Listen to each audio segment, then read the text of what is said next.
Hi, everybody, and welcome once again to Making It Here. I'm George Murphy, your host, and we're in Williamstown, Massachusetts tonight. And why are we here? Well, it's to talk about restoring things from the past. And we've got someone that's doing a wonderful job. As you notice, I'm in a cemetery here, and over here we have Irving. What's the last name, Irving? Slavin. And what company are you with? The name of my company is Monument Conservation Collaborative in Connecticut. Now, we're in the middle of a cemetery. Why are we here? We're here to restore broken stones and fallen stones and hazardous stones. Now, you're only doing stones that are of a certain era? Is that what you do? No, we're working in a historic cemetery. Right. And usually the newer stones don't need any work or haven't fallen unless it's vandalism. All right, now there's a lot of these stones that behind us, and we're going to see some a little later on that have fallen down. Why are they down? Is it vandalism? No, not in this particular cemetery, no. It's basically ground frost, ground heaving. And they just naturally fall over? Naturally be pushed over. Some are thin and some break? Yes. Yeah. So do you glue the stones back together? Yes, we do. Do you do anything with the inscriptions? No, we really don't. We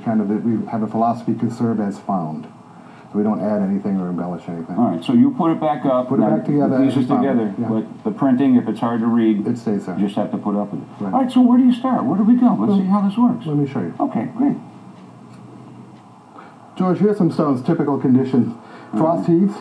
These stones, which the year in this is what, 1825? Right. In that period, pretty much what you see above the ground is also below the ground, holding the stone up. So this whole slab is probably, what, 10 feet? Well, it's a good, almost at least 6.5 feet, 7 feet tall. And the earth will move that much to make it go forward? Oh, absolutely, yeah. Particularly in this area, too. We have a lot of frost, a lot of groundwater freezing. So these are basically reset. Hopefully, when we go to dig these up, we weren't going to find any surprises. All right, so you'd have to take this entire thing out. Out of the ground. And basically put it and reset it. Okay. And there are no trees around here, so it's not trees that are disrupting this.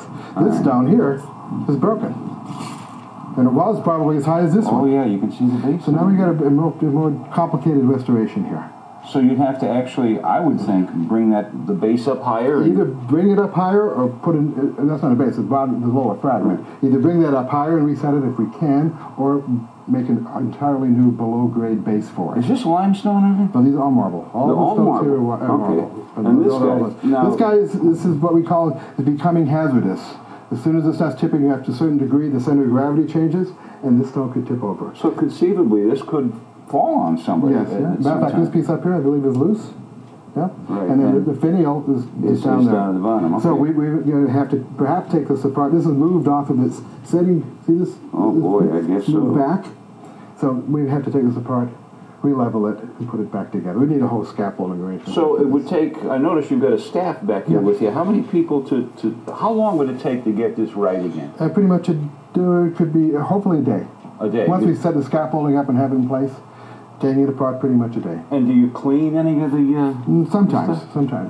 Well, you've got some folks... Yes, we do. We have some people work back there. I can show you what we're doing. Okay, listen, why don't you go over there? I'm going to send our friends to, of all places, down in Connecticut, not to another cemetery, but you baseball fans will love this.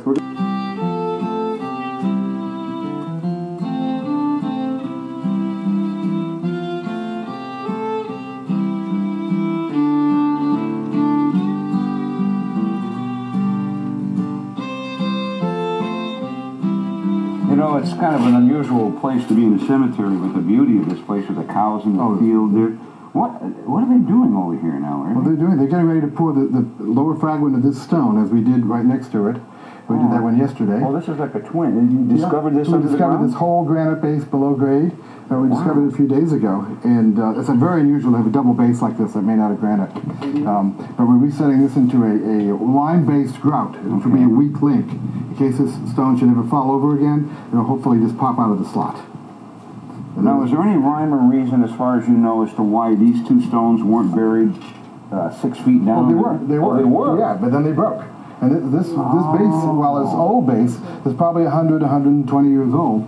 And this base was made to put them back up again. And they fell again. Right. So this is probably the third time they're being reset now. So we're just going to level this off. Martin and Allison are going to just brace it, level it. This sets up quite quickly. And then come back when it's set and structurally adhere the top fragment with an epoxy. So it's a special kind of glue that... Well, it's an epoxy. It's not really a glue, but it's an epoxy, an exterior epoxy. And how strong is that? Actually, the joint on a structurally sound stone will be stronger than the stone. I mean, how did you get into doing this? How did I get into this? Yeah. I was in the antiques world all my life, and I repaired, as my dad said, I repaired and unrepaired antiques. But I've been doing restoration antiques all my life, and now just doing antique stones. So did you go to a cemetery somewhere and saw this and said, hey, somebody's got to do this?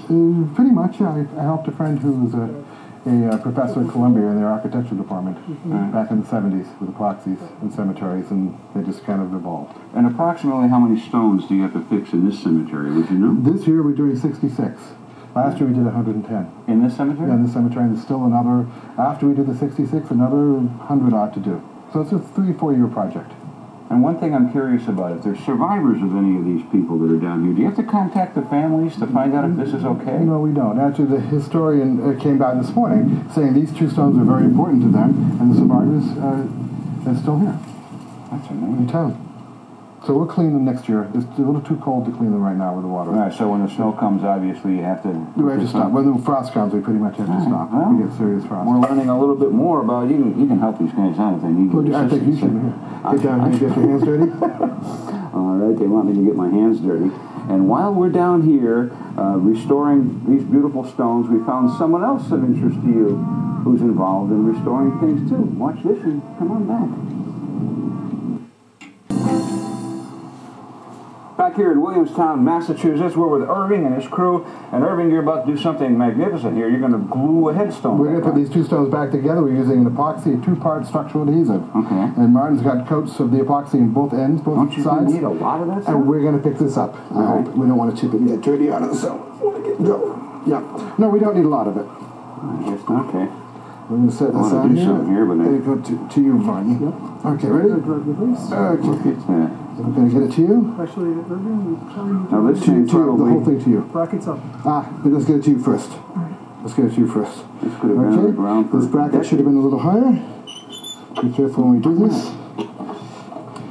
Actually, we can take the bracket off if you want. Let's keep it on. Okay, and good. That's how you do it. And that's it.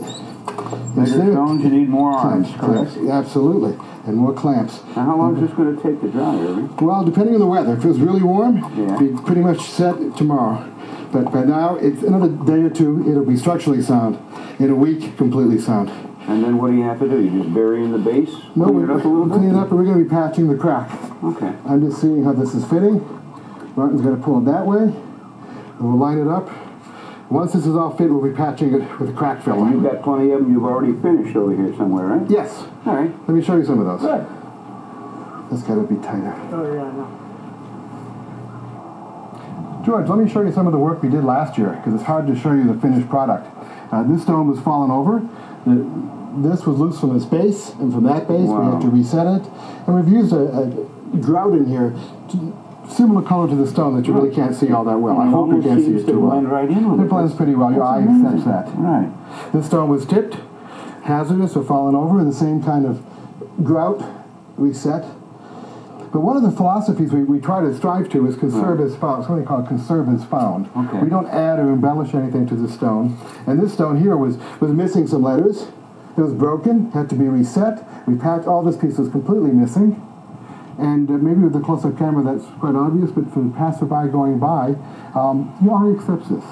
Right, and the people that come in here are now going to remember whoever this lady was, whose chances are good. I mean, what do you get out of doing this? I get out of doing this, I get a great sense of satisfaction. Every day we know we leave the job site, we put stones back up, they're going to stay up for generations. It's a good feeling. Thanks. Thank you. Thanks. Go back to work. I think they're calling me to go back to work. Thanks. Irving. Well, there he is. Aren't you glad the world has people like Irving and his crew? Hope you learned something today, that these old stones are going to be here probably a lot longer than we are, and someday somebody may come by and fix yours. Thanks, everybody, and we'll catch you again next time as we visit with a lot more interesting people like Irving and his crew and everybody else tonight, and they're all making it here. Making It Here is brought to you by the members of